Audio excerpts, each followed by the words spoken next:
Hello again, it's Dominic here from Super Leeds United.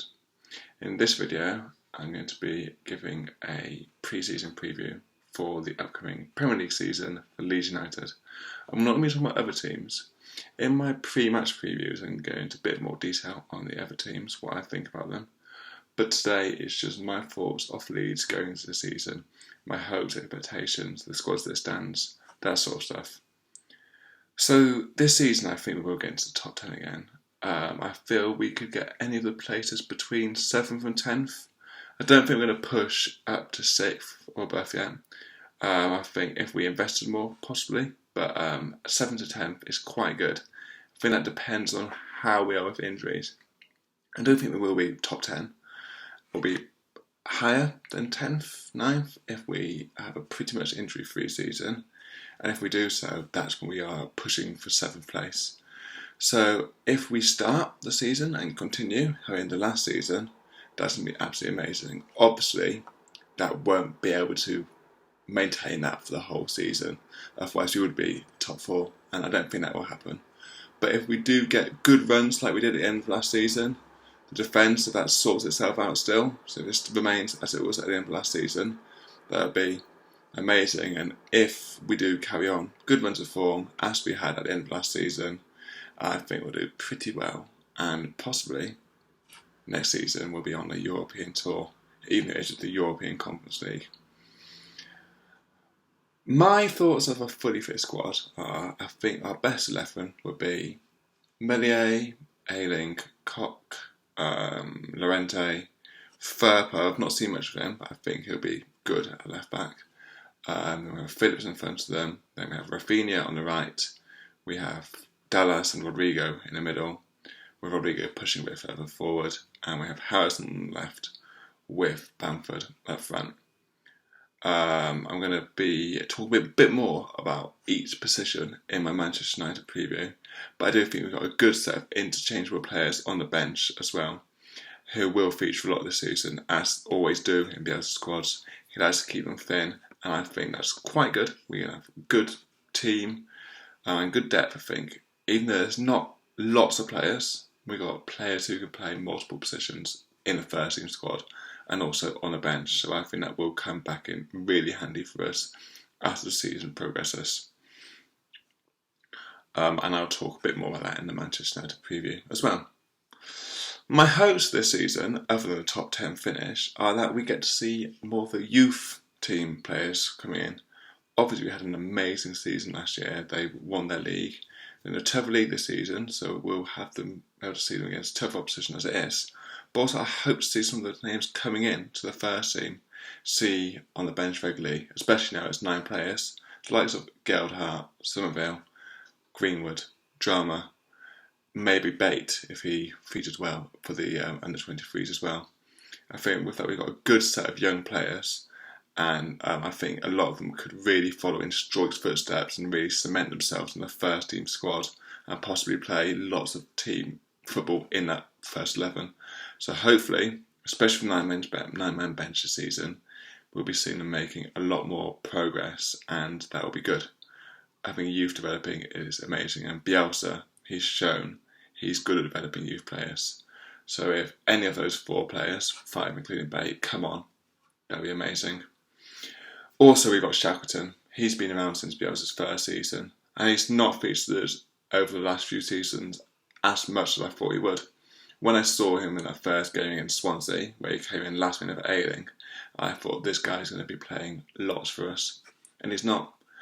I'm not sure why, but he's just not been able to, it seems. But I think that will change this season. Bielsa said today in his press conference that he is a player who he sees as important. He can play right back, he can play full back, left back, he can play midfield. So I think he's going to be a player that features a lot. One of those interchangeable players that is going to be crucial for us as this season goes on, especially if we do have injuries. So hopefully he'll be able to come on more at the bench and possibly push himself into being more of a first team regular. So that is an important thing this season, because he could be a bit of a second Stuart Dallas for us, in the fact that he can play fullback, can play midfield. Might be able to see him on the wing at some point. So I think he's going to be a really important player. And I also hope we have a good cup run this season, because that is one thing that every fan wants to see, us going on a big cup run. And this is where the young players could come in useful. We've got Crew in a couple of weeks' time. That's where we can afford to play some of these young players. But I hope he does take it seriously as well. As we saw last season against Hull, we went to penalties, awful game, lost. Against Crawley, too many players who aren't anywhere near the quality played. So we do need to have the balance. So I hope when we do have the cup, we have a decent blend of first team players as well as young players. The young players I mentioned, as well as some other ones that could come on to surprise us as well. But if we do have a bit of a cup run, that would be brilliant. And then who knows, a big Wembley day out in February if it's a Carabao Cup, or May if it's the FA Cup.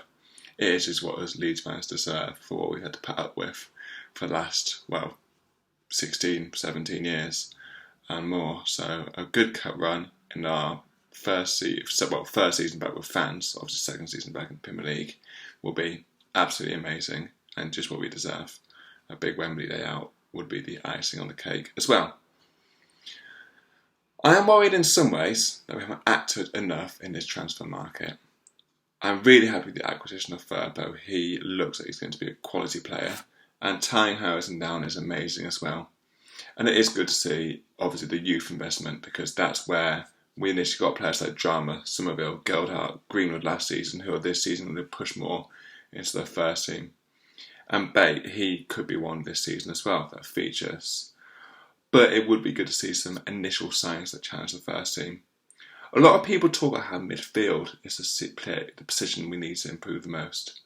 I do agree it'd be good to have another centre mid, but I think the position we definitely need to improve on will be great to see some action in the transfer market before the end of the window is winger.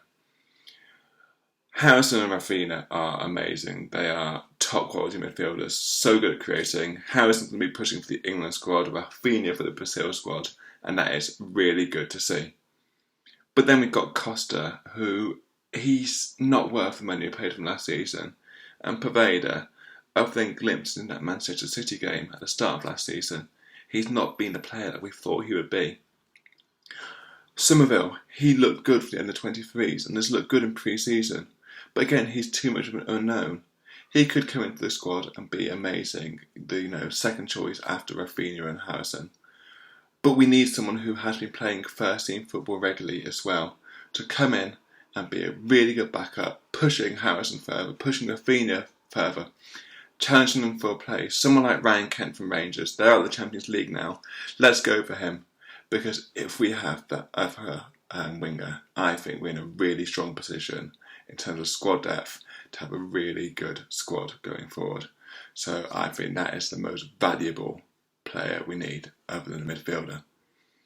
This is sort of because of my want to watch for this season, which is Adam Forshaw.